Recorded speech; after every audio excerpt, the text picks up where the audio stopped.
3장 말씀입니다. 역대상 3장 17절 그리고 4장 9절에서 10절 두 부분입니다. 제가 하겠습니다. 녹화해 주십시오. 3장 17절입니다. 19절까지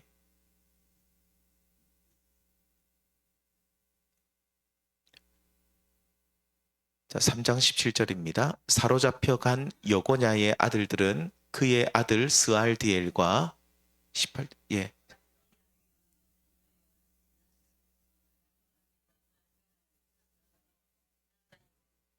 19절 같이 읽도록 하겠습니다. 브다야의 아들들은 수르바벨과 시므이요 수르바벨의 아들은 무슬람과 하나냐와 그의 매제 슬로밋과 아멘. 그리고 4장 말씀을 한 장 더 넘기겠습니다. 4장 9절에서 10절입니다. 9절, 10절 두 절밖에 안 돼. 함께 읽겠습니다. 시작. 야베스는 그의 형제보다 귀중한 자라. 그의 어머니가 이름하여 이르되 야베스라 하였으니 이는 내가 수고로 낳았다 함이었더라. 야베스가 이스라엘의 하나님께 아뢰어 이르되 주께서 내게 복을 주시려거든 나의 지역을 넓히시고 주의 손으로 나를 도우사 나로 환난을 벗어나 내게 근심이 없게 하옵소서 하였더니 하나님이 그가 구하는 것을 허락하셨더라. 아멘. 오늘은 절망 중에 소망을 이라는 제목으로 역대상 말씀을 중심으로 3장 4장 말씀을 중심으로 잠시 말씀을 나누겠습니다. 이 땅을 살아가고 있는 성도들의 나음이 무엇인가, 특별히 좀 비교를 해보자면 이 땅에 하나님을 모르는 사람들하고 우리 그리스도인 믿음의 사람들하고 비교를 해보았을 때 도대체 우리가 무엇이 더 나은가? 인물이 좀 더 좋은가? 아니면 뭔가 모르게 좀 더 돈이 많든지 똑똑하든지, 아니면 이 세상 사람들은 고난을 참 많이 받는데 우리 그리스도인들은 고난을 하나도 받지 않는가? 이런 부분들을 비교해 볼 때 별로 나은 것이 없습니다. 예를 들면 고난의 문제만 봐도 우리 믿음의 성도들도 고난을 많이 받습니다. 그리고 우리 주변을 살펴보면 힘있고 돈 많고 좀 뭐가 대단한 사람들 보면 대부분 불신자들입니다. 그렇다면 우리 그리스도인의 성도의 나음이 도대체 무엇일까? 우리가 한번 생각해 볼 때 누군가가 저에게 그리스도인의 성도의 나음이 도대체 무엇입니까? 라고 물어보면 저는 이렇게 대답하고 싶습니다. 믿음의 성도는 고난을 받을 수 있지만, 우리들도 고난을 받지만 어려움을 또 당할 수도 있지만, 하지만 우리 믿음의 사람들은 결코 절망하지 않습니다. 이것이 우리의 나음입니다. 우리는 절망이라는 것이 없다는 거죠. 물론 잠시 마음이 힘들고 어렵고 고통스러울 수는 있어도 결코 그 자리에 주저앉는 절망은 우리 그리스도인들에게 없다, 이 말입니다. 그래서 우리가 잘 아는 고린도서 4장 7절과 9절 7절에서 9절 말씀 보시면 이렇게 말하죠. 우리가 이 보배를 질그릇에 가졌으니 이는 뭡니까? 심히 큰 능력은 하나님께 있고 우리에게 있지 아니함을 알게 하려 함이라. 8절에 우리가 사방으로 우겨쌈을 당하여도 쌓이지 아니하며 답답한 일을 당하여도 낙심하지 아니하며, 9절 같이 읽습니다. 박해를 받아도 버림받지 아니하며 거꾸로뜨림을 당하여도 망하지 아니하고, 아멘. 그렇습니다. 이 성도의 나음이 무엇인가? 성도도 어떤 어려움을 겪을 수는 있습니다. 우리 그리스도인들도 고통을 받을 수도 있지만 결코 절망하지 않는다, 망하지 않는다는 것이 우리 그리스도인의 나음인 줄 믿습니다. 우리가 요즘 그 새벽마다 보고 있는 역대상 말씀, 오늘 새벽에도 보셨지만 이 역대상 말씀을 보시면 이스라엘 백성들이 이 역대상 말씀은 바벨론의 포로 생활을 끝내고 난 뒤 70년간의 바벨론 포로 생활을 끝내고 난 뒤 기록된 말씀입니다. 그래서 역대상 오늘 또 몇 장입니까? 5장, 6장 봤습니까, 권사님? 6장을 제가 오늘 아침에 다 읽었는데 입이 얼얼합니다. 81절까지였습니까? 계속 혼자 한번 보는데 이 1장에서 9장까지를 보면 족보만 9장까지 주구장창 나옵니다. 사람 이름이 성경에 한 번 나오는 이름이 여기 굉장히 많이 있습니다. 그래서 발음하기도 어렵고 생소한 이름들이 굉장히 많이 있는데, 그런데 1장에서 9장까지 이스라엘 족보가 나오는데 9장의 마지막 장에 9장에 보시면 포로 생활을 마치고 돌아온 또 백성들의 명단이 쭉 나오죠. 포로로 귀환한 백성들의 명단. 자, 이렇게 오랫동안 이어진 이스라엘 역사 가운데 수많은 인물들을 지금 각 지파별로 유다 백성들 그리고 북이스라엘 백성들까지도 물론 명단들은 다 나옵니다. 그 명단들을 쭉 기록하고 있는 목적이 과연 뭐냐는 거죠. 그것은 포로기 이후에 포로 생활을 마치고 돌아온 이후에 절망하기 쉬운 이스라엘 백성들에게 소망을 주기 위함인 줄 믿습니다. 그러니까 너희들이 지금 절망하지 말라는 겁니다. 너희들이 지금 포로 생활을 마치고 돌아오니 성전도 무너져 있죠. 성벽도 무너져 있죠. 자신들의 삶의 터전이 하나도 없어요. 다 무너져 있고 자기들이 과거 자기의 어머니, 아버지, 할아버지, 할머니가 경작했던 밭도 전부 다 이방 사람들이 다 차지해버리고 진짜 알거지가 되어서 고국으로 돌아왔는데 아무것도 없습니다. 모든 것이 다 무너졌습니다. 그 절망적인 상황 속에서도 절망하지 말라고, 소망을 가지라고 이 역대기서의 1장에서 9장까지 보시면 족보를 쭉 기록하고 있다 이 말입니다. 역대기 저자는 아마 에스라, 학사 에스라로 추정이 되는데 정확하지는 않습니다. 아무튼 역대기 저자는 이스라엘 백성들을 족보를 쭉 나열하면서 이 백성들이 절망하지 말 것을 요청하죠. 비록 범죄하여 하나님께 징계를 받아서 이방 나라 바벨론에 의해서 멸망받고 많은 백성들이 바벨론에서 포로 생활을 했지만, 그리고 돌아왔더니 아무것도 없고 모든 것이 무너져 있지만 그래도 너희는 절망해서는 안 된다는 것을 역대기 저자는 그 앞에 특별히 1장에서 9장까지 나온 그 여러 족보 이야기를 통해서 알려주고 있습니다. 그러니까 너희는 이 이스라엘 백성들의 쭉 명단을 보면 때로는 믿음의 사람들도 나오고 때로는 믿음 없는 사람들도 나오고 때로는 범죄한 자신의 조상들 이름도 나오고 때로는 의롭게 산 하나님의 사람들도 쭉 이렇게 명단들이 나오면서 이 여러 명단을 하는 것은 너희는 사랑받는 거룩한 하나님의 언약 백성임을 잊지 말고, 그리고 하나님께서 너희들이 비록 범죄했지만 너희들이 비록 하나님 앞에 정말로 참혹한 죄악을 범했지만 하나님은 너희를 버리지 아니하시고 너희를 지키시고 여전히 너희를 사랑하셔서 다시 고국으로 돌아오게 하지 않았느냐, 약속대로. 그러니 너희들이 이 고국에 너희 다시 이 예루살렘에 돌아왔을 때 모든 것이 무너졌다고, 아무것도 없다고 절망하지 말고 소망을 가지라고 오늘 이 역대기서 말씀을 기록했다 이 말입니다. 자, 오늘 이 1장에서 9장까지 나온 족보 중에 두 부분만 잠시 보겠습니다. 그러니까 절망할 수 있는 상황에서 소망을 주는 그 인물이 두 사람만 모든 사람들이 다 그렇지만 두 사람만 소개를 하겠는데, 먼저 첫 번째는 3장 17절에 보시면 누가 나옵니까? 오늘 앞부분에 사로잡혀간 여고냐의 아들들이라고 하죠. 여고냐의 아들들. 성도님들, 여고냐는 누굽니까? 여호야긴입니다. 그래서 마지막 왕이 시드기야인데, 그러니까 여호야긴, 시드기야 이렇습니다. 맨 마지막 왕이. 근데 이 여호야긴은 시드기야 바로 앞에 통치했던 왕입니다.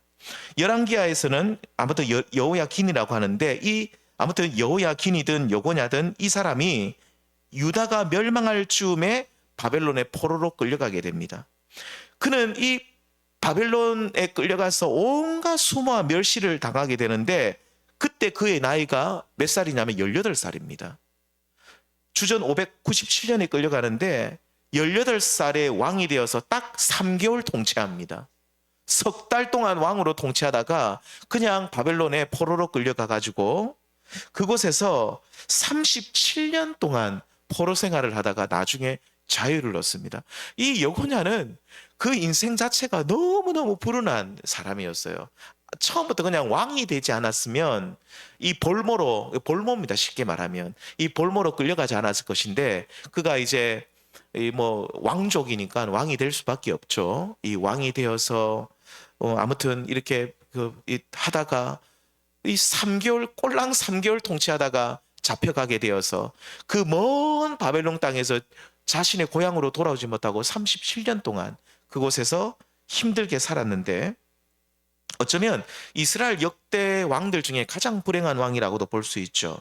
자, 그런데 이렇게 진짜 절망적인 삶을 살았던 여호야긴의 자손 중에 지금 누구를 소개하고 있냐면, 자, 17절, 18절, 이어 19절을 보시면 누가 등장합니까? 3장 19절에 누가 등장합니까? 예, 부다야의 아들들은 누가 스룹바벨을 소개하고 있죠. 스룹바벨은 유다 총독입니다.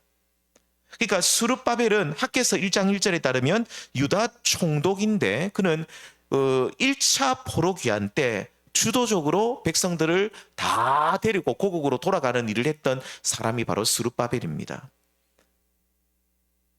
그리고 더 나아가서 이 스룹바벨은 성전 재건에도 성전을 재건하는 일에도 에스라와 함께 굉장히 깊이 관여했던 참으로 많은 도움을 주었던 총독이 유대인입니다. 총독이 바로 스룹바벨입니다. 이 37년이나 포로 생활했던 여호야긴을 소개하면서 동시에 포로 귀환의 책임자였던 스룹바벨을 소개하는 것은 보십시오. 포로기 이후에 절망할 수 있는 유다 백성들에게 큰 소망의 말씀이 되는 것이죠. 왜 그렇습니까? 이 스룹바벨은 누구를 가리키고 있습니까? 그렇습니다. 우리를 죄와 사망에서 건지시는 예수 그리스도를 예표하고 있는 인물이 스룹바벨입니다.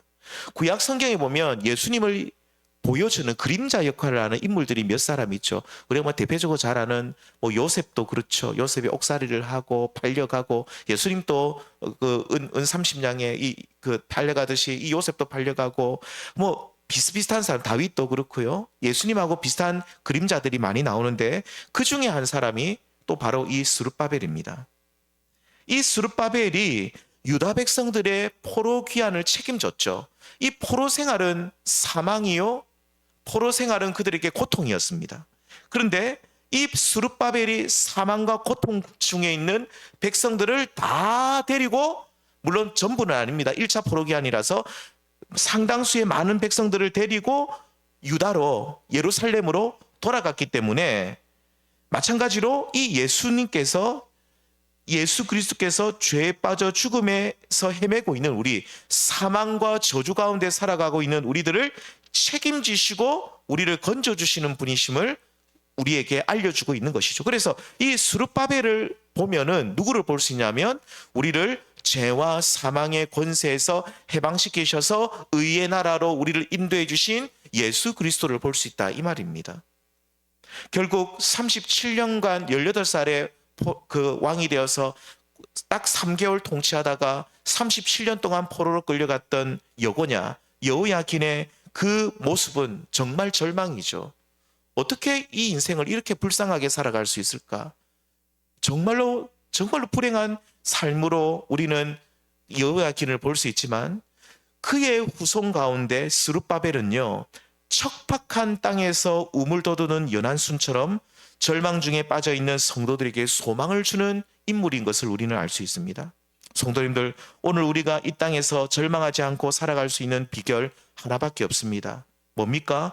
우리를 죽음에서, 저주에서, 그리고 종되었던 우리를 해방시켜 주시는 예수 그리스도를 믿고 그분을 따르는 길밖에 없음을 믿습니다. 예수 그리스도만이 우리의 소망이요, 우리 인생의 절망을 해결해 줄 수 있는 유일한 분이다. 그래서 여호야긴, 가장 절망적인 왕이었던, 불쌍했던 여호야긴을 보여주면서 바로 그 밑에 그 후손 중에 스룹바벨이 있었다는 것은 이 스룹바벨을 통해서 모든 그 여호야긴의 아픔과 절망이 해결되었다는 것을 우리에게 알려주고 있죠. 마찬가지입니다. 성도님들, 오늘 우리들도 그렇습니다. 여호야긴처럼 우리 인생이 정말로 절망 중에, 고통 중에, 내가 알지 못하는 참 어려움 가운데 우리 인생이 빠질 수 있지만, 제가 앞에서 말씀드렸지만 그래도 우리는 결코 절망하지 않으면, 세상 사람들은 절망할 수 있어도 우리는 절망하지 않는 것은 왜 그렇습니까? 우리 가운데 우리에게 스룹바벨로 오신 예수 그리스도가 우리 가운데 계시기 때문인 줄 믿습니다. 그 예수님을 믿고 따르고 그 예수님을 따라가면 우리는 사망의 자리에서, 고통의 자리에서, 절망의 자리에서 나와서 빛과 그리고 소망과 기쁨의 자리로 우리가 인도함을 받을 줄 믿습니다. 성도님들, 오늘 우리에게 참된 자유와 기쁨을 주시는 스룹바벨과 같으신 예수 그리스도를 믿고 의지하셔서 우리 인생이 절망 중에 끝나는, 정말 이 세상 사람들과 같은 인생이 아니라 진정한 소망과 기쁨 가운데 살아가시는 저와 우리 모든 성도님들 될 수 있기를 주님의 이름으로 소망합니다. 그리고 두 번째 인물, 첫 번째는 여호야긴, 여고냐를 보았고, 두 번째는 야베스라는 인물을 4장에서도 소개해주고 있습니다. 이 4장 9절에서 10절에 나온 이 야베스라는 인물은요, 포로 귀환 후에 낙심해 있던 유다 백성들에게, 또 오늘날 낙심하기 쉬운 우리들에게 정말로 소망을 주는 인물이기도 하죠. 이 야베스는 우리 성도님들 성경을 보시면 4장에 보시면 유다의 자손들 해서 여기에 나오죠. 1절부터 10절까지 나온 유다 자손 명단에 나오지요. 예, 유다 자손 족보에 나온다 이 말입니다. 자, 그런데 성경책을 보시면 2장에 보시면 2장 1절부터 보시면 보십시오. 2장 3절에 보겠습니다. 유다의 아들은 에르와 오난과 셀라 하면서 유다 자손이 쭉 나오고 헤스론, 다윗의 가게도 쭉 나오고 헤스론 이야기도 나오면서 2장에도 보면 유다의 족보가 나옵니다. 그러니까 우리가 성경을 볼 때 2장에 나온 유다의 족보와 4장에 나온 유다의 족보를 비교를 한번 해볼 필요가 있는데, 그냥 뭐 우리가 뭐 이렇게 자세하게 볼 필요는 없지만 그냥 간략하게 말씀드리면 2장부터 2장에 나오는 이 야곱의 12아들 12지파를 소개하면서, 자, 그 가운데 유다 자손들의 명단을 상세하게 나열하고 있는데, 쉽게 말하면 이 2장에 나온 유다 자손의 명단은 메이저 명단, 쉽게 말하면 뭐라 그러죠?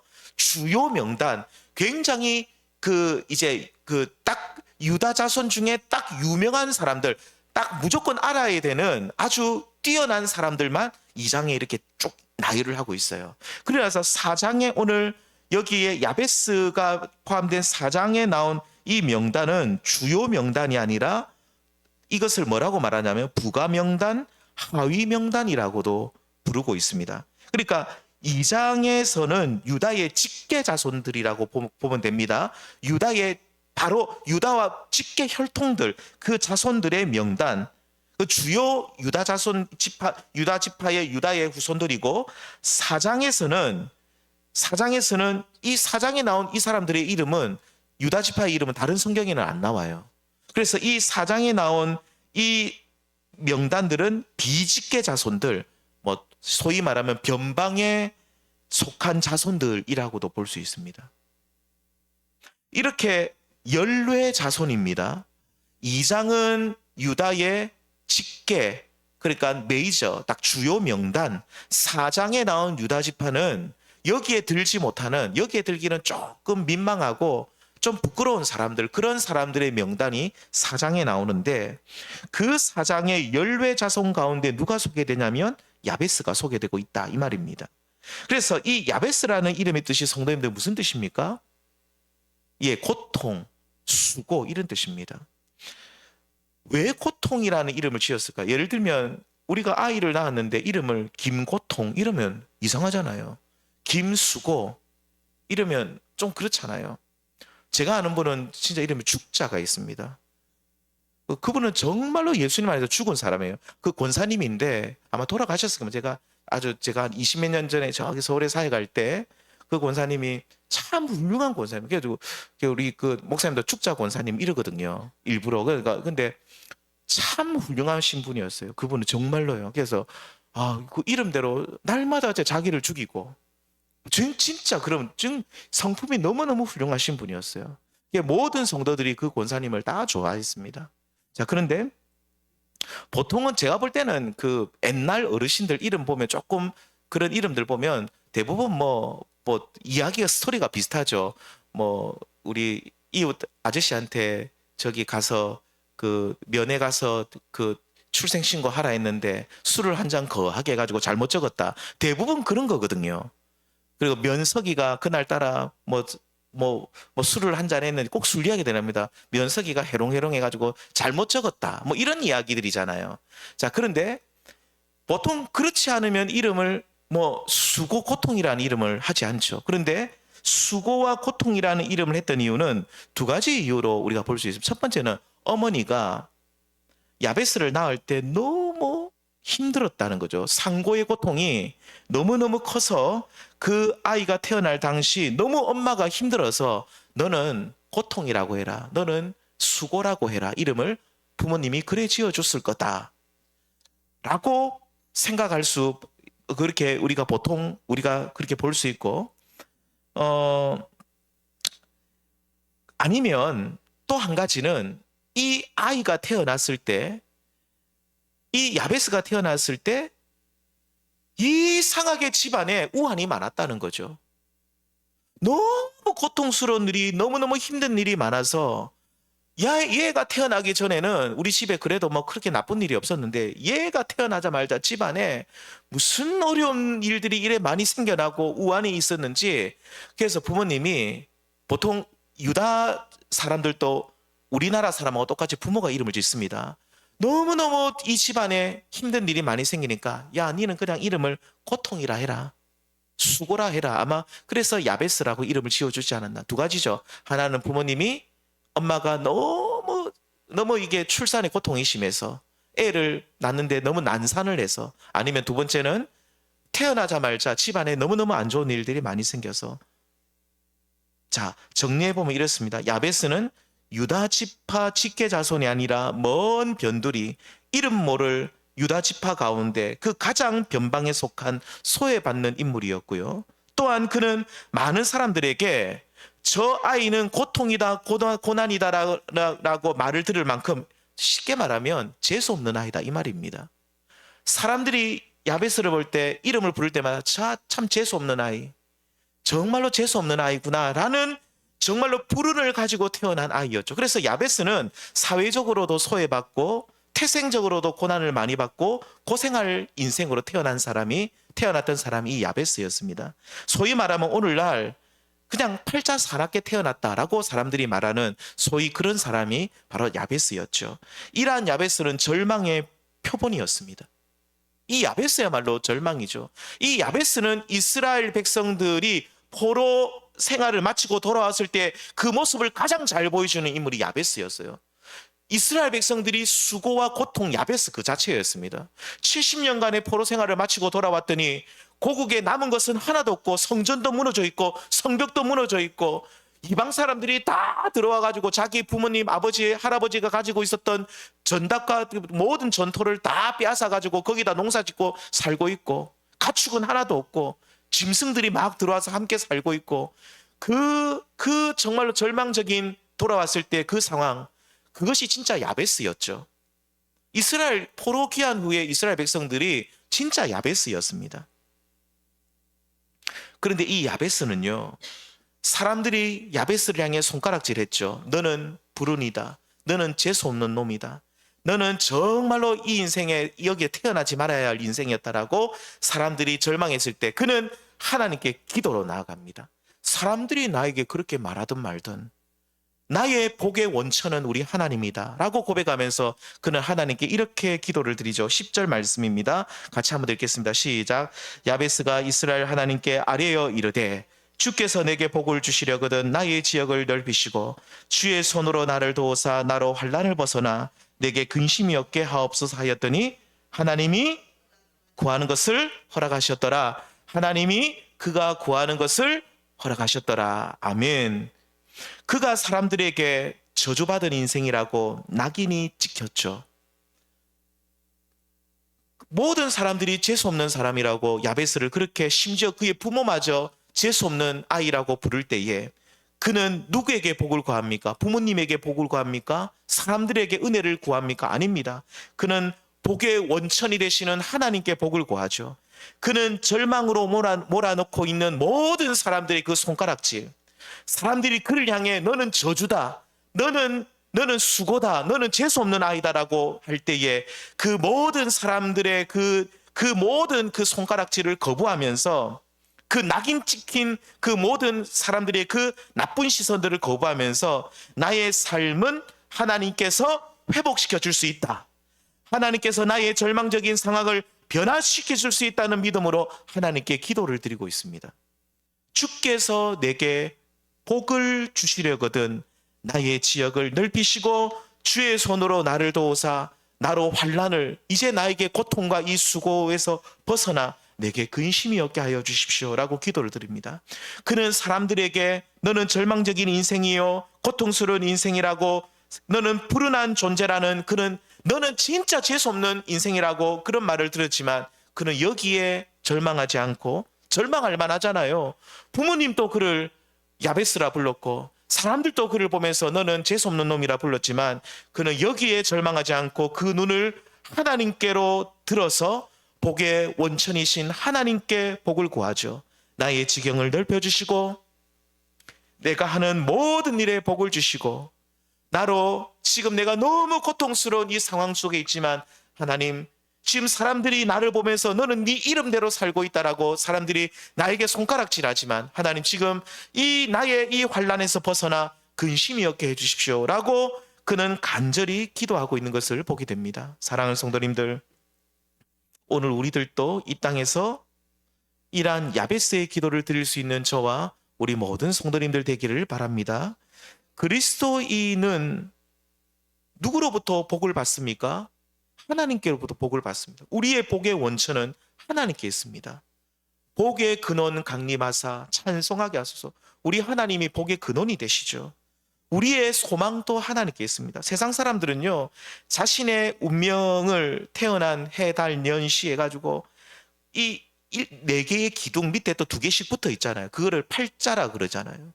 4개의 기둥과 8개의 자자, 8개의 자자, 팔자, 이 사주와 팔자, 이 사주 팔자에 의해 가지고 내 운명이 결정된다. 그래서 어떤 사람은 야베스, 너는 재수 없는 인생이다, 너는 팔자가 사납다라고 말하죠. 우리 성도님들, 아무리 우리가 팔자가 사나운, 소위 말하면 세상 사람들이 우리를 볼 때 뭐를 볼 때 팔자 사나운 인생이라고 우리를 낙인 찍어도 우리는 그 모든 저주와 낙인에서 우리는 벗어날 수 있는 인생임을 믿습니다. 왜 그렇습니까? 하나님이 우리 복의 근원이 되시고 우리 복의 원천이신데요. 하나님이 우리 인생을 주관하시고 다스리시고 통치하시니 세상 사람들이 아무리 우리를 향해서 너는 재수 없는 인생이라고 말해도 우리는 하나님의 그 은혜 가운데 있으면 우리는 야베스처럼 그 모든 환난을 벗어나 근심이 없는 복된 삶으로 우리의 인생이 변화되게 될 줄 믿습니다. 야베스의 기도를 하나님이 들어주셨습니까? 분명히 말합니다. 그의 기도를 들어주셨다라고 말하잖아요. 오늘 우리들도 그래야 됩니다. 우리는 어떤 마음으로 기도해야 될까요? 하나님, 세상 사람들은 우리를 보면서 재수 없다고 말합니다. 왜 그래 팔자가 너는 사납냐라고 우리를 그렇게 저주합니다.